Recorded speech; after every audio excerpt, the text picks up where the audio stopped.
संबंध।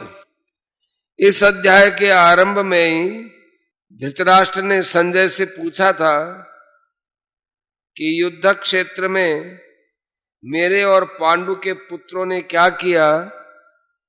अतः संजय ने दूसरे श्लोक से 13वें श्लोक तक धृतराष्ट्र के पुत्रों ने क्या किया इसका उत्तर दिया है।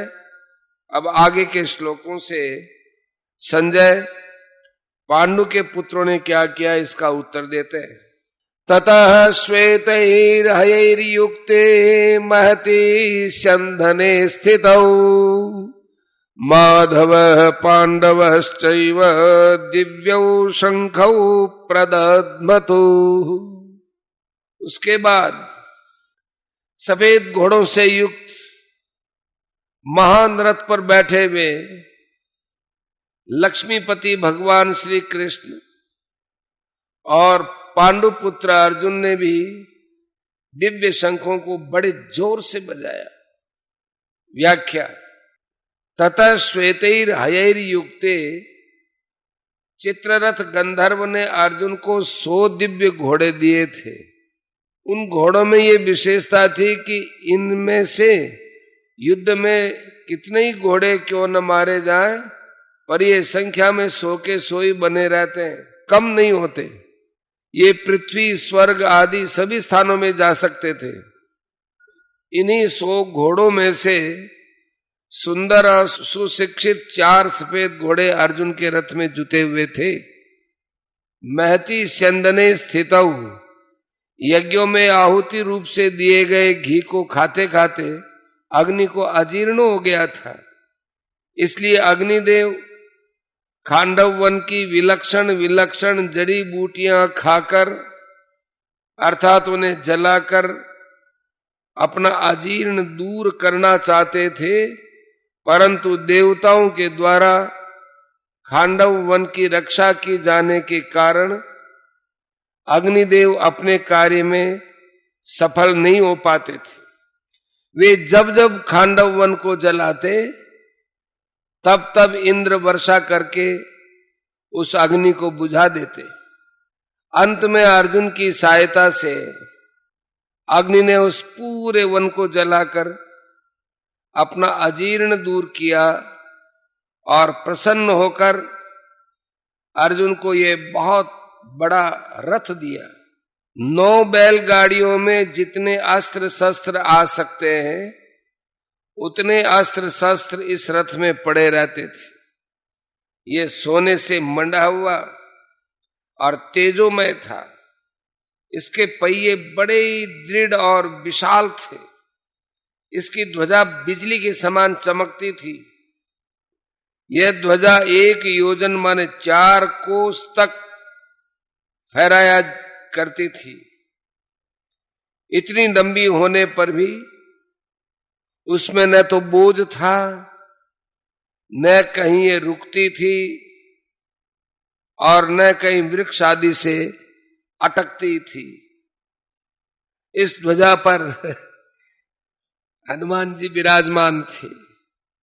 स्थितौ कहने का तात्पर्य है कि उस सुंदर और तेजोमय रथ पर साक्षात भगवान श्री कृष्ण और उनके प्यारे भक्त अर्जुन के विराजमान होने से उस रथ की शोभा और तेज बहुत ज्यादा बढ़ गया था। माधव पांडवश्चैव, मां नाम लक्ष्मी का है और धव नाम पति का है। अतः माधव नाम लक्ष्मीपति का हो गया। यहां पांडव नाम अर्जुन का है क्योंकि अर्जुन सभी पांडवों में मुख्य हैं। पांडवा नाम धनंजय है। अर्जुन नर के और कृष्ण नारायण के अवतार थे। महाभारत के प्रत्येक पर्व के आरंभ में नर अर्जुन और नारायण भगवान श्री कृष्ण को नमस्कार किया गया है। नारायणम नमस्कृत्य नरं चैव नरोत्तमम्। इस दृष्टि से पांडव सेना में भगवान श्री कृष्ण और अर्जुन ये दोनों मुख्य थे। संजय ने भी गीता के अंत में कहा है कि जहां योगेश्वर भगवान श्री कृष्ण और गांडीव धनुर्धारी अर्जुन रहेंगे, वहां पर श्री विजय विभूति और अटल नीति रहेगी। दिव्यौ शंखौ प्रदद्मतु, भगवान श्री कृष्ण और अर्जुन के हाथों में जो शंख थे वे तेजोमय और अलौकिक थे। उन शंखों को उन्होंने बड़े जोर से बजाया। यहां शंका हो सकती है कि कौरव पक्ष में मुख्य सेनापति पितामह भीष्म है, इसलिए उनका सबसे पहले शंख बजाना ठीक ही था। परंतु पांडव सेना में मुख्य सेनापति धृष्टद्युम्न के रहते हुए ही सारथी बने हुए भगवान श्री कृष्ण ने सबसे पहले शंख क्यों बजाया? इसका समाधान यह है कि भगवान सारथी बने चाहे महारथी बने, उनकी मुख्यता कभी मिट ही नहीं सकती। वे जिस किसी भी पद पर हैं सदा सबसे बड़े ही बने रहते हैं, कारण कि वे अच्युत हैं, कभी च्युत नहीं होते। पांडव सेना में भगवान श्री कृष्ण ही मुख्य थे और वे ही सबका संचालन करते थे। जब वे बाल्यावस्था में थे उस समय भी नंद उपनंद आदि उनकी बात मानते थे। तभी तो उन्होंने बालक श्री कृष्ण के कहने से परंपरा से चली आई इंद्र पूजा को छोड़कर गोवर्धन की पूजा करनी चालू कर दी थी। तात्पर्य यह है कि भगवान जिस किसी अवस्था में, जिस किसी स्थान पर और जहां कहीं भी रहते हैं वहां वे मुख्य ही रहते हैं। इसलिए भगवान ने पांडव सेना में सबसे पहले शंख बजाया।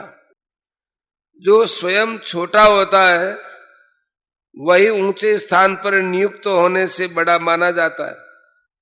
अतः जो ऊंचे स्थान के कारण अपने को बड़ा मानता है वह स्वयं वास्तव में छोटा ही होता है। परंतु जो स्वयं बड़ा होता है वह जहां भी रहता है उसके कारण वह स्थान भी बड़ा माना जाता है। जैसे भगवान यहां सारथी बने तो उनके कारण ये सारथी का पद भी ऊंचा हो गया।